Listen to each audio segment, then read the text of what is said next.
mapapasa atin ang kaharian ng Diyos bilang buong buo, kumpletong-kumpleto at perpektong kaharian ng Diyos sa pagbabalik ng Panginoong Jesucristo. Gayon pa man, nasa atin na ngayon. Naririto na, kasama na natin ngayon at tayo ay nasa kaharian na ng Diyos ngayon. Hindi buong buo, hindi kumpletong-kumpletong kaharian ng Diyos, hindi perpektong kaharian ng Diyos, pero kaharian ng Diyos. At puspos ng grasya at kapangyarihan. So, sa Old Testament, ang Israel ay kaharian ng Diyos. Sa Exodus 19:20, nandun somewhere there, na ginawa silang kaharian ng Diyos. Ngayon, tayo naman, Jesus redeemed us according to the book of Revelation. I think chapter 1, chapter 7, chapter 5. Diyan sa Revelation, malinaw na malinaw. Chapter 10 din yata, or 12. Hindi ako 100% sure. Pero nasa Revelation. Tayo ay tinubos ng Panginoong Jesucristo upang gawin niyang mga pari o saserdote at kaharian. So, ang mga mananampalataya ng Panginoong Jesucristo ay kaharian ng Diyos. Ang church ay kaharian ng Diyos. Subalit hindi lang ang church ang kaharian ng Diyos. Okay? Ang kaharian ng Diyos ay mas malaki kaysa sa church kasi kasama ang Diyos sa kaharian niya. Siya ang hari. Nandun tayo. Old Testament and New Testament believers ay mga miyembro ng Kingdom of God. At may mga anghel din. Kasama yan sa kaharian ng Diyos. So mas malaki. Although the church is the kingdom of God, the church alone is not the kingdom of God. Okay? The kingdom of God is bigger than the church. But the church is in the kingdom of God. And the church is the kingdom of God. The church is a part of the kingdom of God. So, naririto na ang kaharian ng Diyos kasama natin in its inaugurated stage. Ibig sabihin nun, nagsimula na ang paghahari ng Diyos. Maganda kasing i-translate din yung kingdom of God, not as kaharian ng Diyos, kundi ang paghahari ng Diyos. Sa Bisaya, ang pagdumala sa Diyos, ang paghari sa Diyos, ang pagdumala sa Diyos, ang paghahari ng Diyos. So naghahari na ang Diyos ngayon sa buong mundo. Kaya nga, all authority in heaven and on earth has been given to the Lord Jesus Christ. He sits at the right hand of God. He sits at the right hand of God as King of Kings and Lord of Lords. Tayo naman, we are seated with Christ in the heavenlies. So, Ephesians chapter 2. Tayo ay nakalukluk sa kanang kamay ng Diyos na kasama ng Panginoong Jesucristo. So we share. Jesus shares His power and authority to us. And ang Holy Spirit ay nananahan sa atin, at sa pamamagitan ng Holy Spirit tayo ay napupuspos ng grasya at kapangyarihan at otoridad. So when we pray, we are ambassadors of Jesus Christ. That's another thing. We represent Jesus Christ. Kasi ang ambassador, representante ng hari yan. So ang ambassador ng Amerika na nandyan sa Pilipinas, siya ang representative ng presidente ng Amerika. So ibig sabihin, ang mga sinasabi, ikino-communicate ng US ambassador sa Pilipinas ay communication from the president himself, official. Tayo ambassadors, lahat ng mga Kristiyano, lahat ng mga mananampalataya ng Panginoong Jesucristo, babae, lalaki, LGBTQIA+,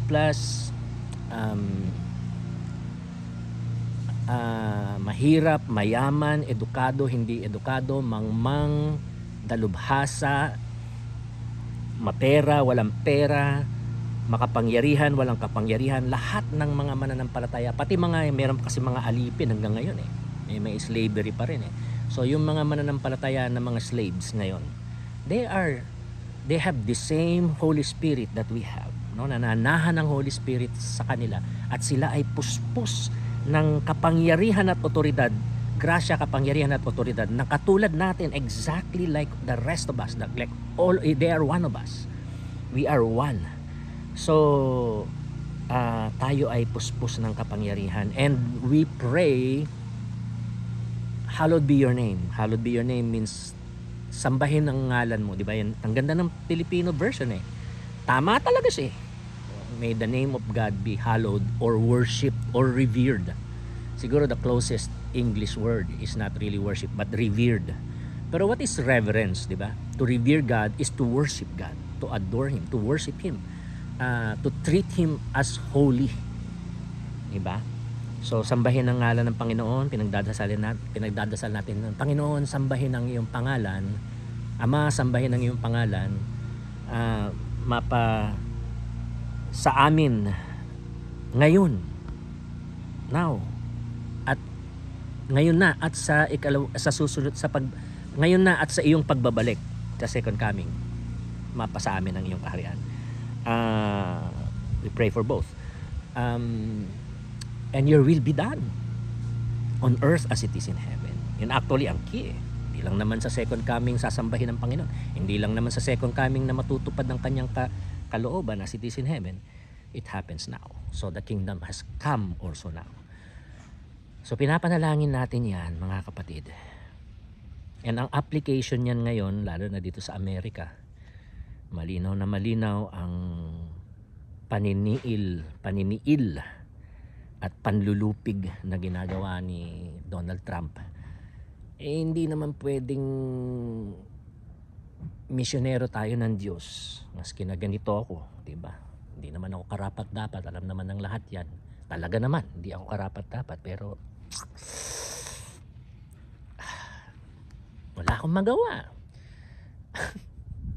So, hindi naman pwedeng yung, di ba, yung mga galing sa Middle East, mga galing sa South Asia, yung mga pinersecute, yung mga kasama tayo, yung mga nampe-persecute, mga Hindu, Buddhist, Jews, atheist, mga Muslim, etc. Hindi lang naman yung mga ganon, di ba? Ang aabutin natin sa ebanghelyo, kasama rin yung mga tinatawag na nila ang sarili nilang mga Christian, pero questionable ang pagiging Kristiyano nila.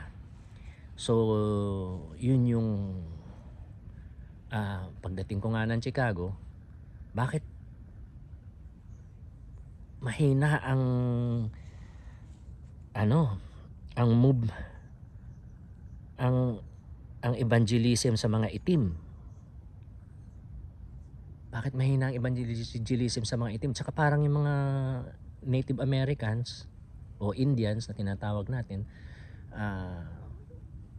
American Indians, bakit wala napakaliit ng ginagawa para sa kanila? And ang crime rampant, hindi yung patayan sa Chicago, hindi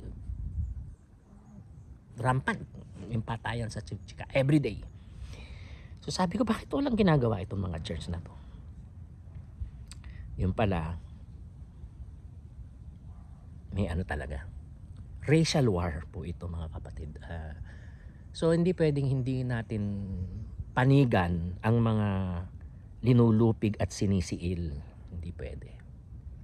Kasi yun ang Saka nga ngayon na natin na-realize na more at naisa sa pamuhay natin na ang Panginoong Hesukristo at ang mga apostol, naglingkod sila, namahayag sila ng mabuting balita, nangaral sila patungkol sa kaharian ng Diyos, at nagpagaling sila ng mga tao, nagpalaya sila ng mga demonyo, nagplant sila ng mga churches, nagmultiply sila ng mga churches in the context of the Roman Empire.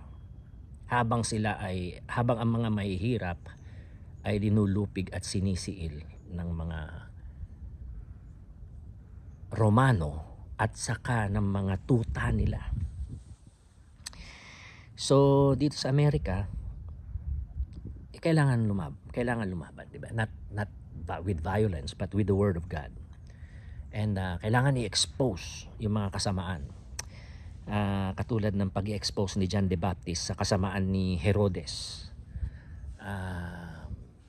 which nauwi sa martyrdom ni John the Baptist. So importante ito kasi inisip ko din dati, bakit naman na-martyr itong sila Peter, sila Paul, dahil nag-preach lang sila ng gospel the way we used to preach it, di ba? Na purely spiritual kingdom siya. Hindi natin pinapakialaman ng politika, hindi natin tinatouch ang politika. Bakit sila na persecute at minartir pa nga? Threat sila sa imperyo ng Roma. Threat sila sa establishment sa first century Israel, yung mga Pariseo, Sadduceo, di ba? And yung cleansing of the temple has become very meaningful. Yung cursing of the fig tree has become very meaningful. So, we are praying dito sa Amerika na ang mga demonyo, mga powers and principalities na sumasanib at kumukontrol kay Trump at sa mga MAGA/Nazi, sila ay pabagsakin ng Diyos at mawalan na sila ng kapangyarihan. Mawala sila sa kapangyarihan. At magkaroon ng hustisya sa mga biktima nila, sa mga linupig at patuloy nilang linulupig, siniil at patuloy nilang sinisiil, at kasama dyan ang mga Epstein victims/survivors. And praise God sa kanila na nagsalita sila ngayong umaga. And so glory to God in the highest, and every day praying in the name of Jesus. Hindi nang ibig sabihin in the name of Jesus, as ambassadors of Jesus, as representatives of Jesus, we are praying in the name of Jesus, as if, kapag nanalangin tayo, as if si Jesus mismo ang nanalangin. Kapag tayo nanalangin as believers in union with Jesus, we pray in His name. And when we pray, it's as if Jesus Himself prays. Kaya sasagutin talaga ng Diyos ang ating panalangin, which kailangan naman aligned siya sa Bible. Then fasting and prayer is very important. Kapag tayo nagfa-fasting and prayer in the name of Jesus, as if si Jesus mismo ang nagfa-fasting and prayer. Now, doon sa Exodus 17:11, as long as Moses held up his hands, the Israelites were winning. But when he let down his hand, the Amalekites were winning. So, para sa akin, pa rin yun na our faith, which si Jesus yon, si Moses, no? Si Jesus ang Moses natin ngayon. Jesus is the new Moses. But we are united to Jesus by faith. So dun sa langit, sabi ng Bible, nananalangin si Jesus. Actually, Holy Spirit also nananalangin. Kasi the Holy Spirit acts in the name of Jesus. God the Father, Jesus asked for the Father for the Holy Spirit. And God the Father sent the Holy Spirit to earth. The Father and the Son sent the Holy Spirit, poured out the Holy Spirit on the day of Pentecost, and He continues to unleash the Holy Spirit upon His people, believing people who are united to Jesus by faith. Nananahan ng Holy Spirit sa atin, and the Holy Spirit represents Jesus to us. And the Holy Spirit also represents us to Jesus. So, kaya nananalangin din ng Holy Spirit. Nag-i-intercede si Jesus, nag-i-intercede din ng Holy Spirit para sa atin at para sa mundo. So now we join Jesus because we are united to Him by faith. We join with Jesus in His ministry, kingdom ministry of fasting, prayer, and by the way, parang nagfa-fast si Jesus ngayon kasi wala muna silang pagkain. Di ba? Si Jesus may katawan siya dun sa langit. Hindi siya kumakain. So Jesus is like in more than 2,000 years na siya nagfa-fasting sa langit, supernaturally of course, but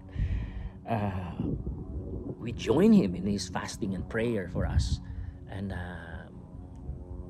to pull down His strongholds, to cast out demonic powers and principalities sa mga bansa. America, Pilipinas, China, Taiwan, Russia, North Korea, Iran, Israel, Palestine, etc. etc. Okay. And also yung emphasis ko sa mga kapatid natin Bisaya, yung without evangelism, our spiritual warfare is not effective. Kasi yung kingdom of God at saka new creation, by the way, magkaano pala yan, magkaakibat yan, no? Yung kingdom of God is bringing about, okay, the kingdom of God in Jesus through the eschatological and dynamical work of the Holy Spirit. The kingdom of God is bringing about the new creation. Tayo na born again, new creation na tayo. Pero makuglorify pa tayo. So parang kingdom of God din, inaugurated pero hindi pa full and perfect. Ang full and perfect sa second coming pa. Pero ngayon, inaugurated pero full of grace and power. Ganun din ang new creation, no? Sa second coming pa ang full and perfect new creation na tayo mag-glorify, ang buong mundo mag-glorify, magkakaroon ng new heaven and new earth. Pero ngayon pa man, new creation na tayo and inaugurated na and nagsimula na, ibig sabihin ng inaugurated, di ba? Inauguration ngayon ng isang building ng gobyerno, di ba? O, meaning, ngayon ang pagbubukas, pagsisimula ng operation ng opisinang yan o ng negosyong yan. So the new creation has already also been both the kingdom of God. The kingdom of God brings about the new creation, and the inaugurated kingdom of God is bringing about the inaugurated new creation. So sa new creation, how does God operate? Genesis chapter 1, di ba? Creation gives the story of creation. I believe it's history, no? History of creation.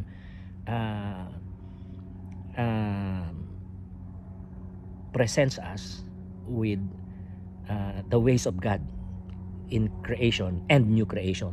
Paraan ng Diyos. Paano ba nag-create ng Diyos? Ganun, sa Genesis 1, ganun din siya nag-create. Nag-recreate ngayon sa new creation. So God created the world by His Spirit and Word. Diba? Linimliman ng Holy Spirit ang magulo, madilim, walang forma, walang laman at madilim na mundo. Linimliman niya, tapos nagsalita ang Diyos at lahat ng salita ng Diyos ay nangyari, natupad at nabuo ang creation. Na itong mundo na to, itong universe na tinitiran natin ngayon. So sa new creation ganun din.